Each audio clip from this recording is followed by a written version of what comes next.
part of my goal here is to reflect upon this. And the Nietzschean madman parable is really important for today's society because Yes. those assumptions still hold true.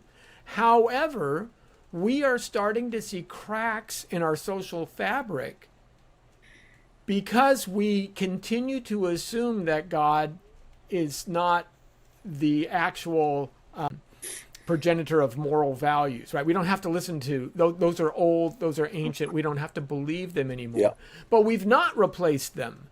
And what some people say is like, Nietzsche was an atheist, but he was an honest atheist. Yes. He said, I realize this is, if we follow this to its conclusion, you're going to have a society in chaos. It's going to end in anarchy.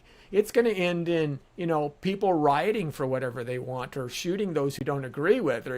And gee, doesn't that sound kind of familiar? How do you see that playing out to today? And then we'll get into maybe the metamorphoses of the spirit and all that stuff. Yeah. So let's take each of these 3 points and let's talk about how they are being reflected back to us.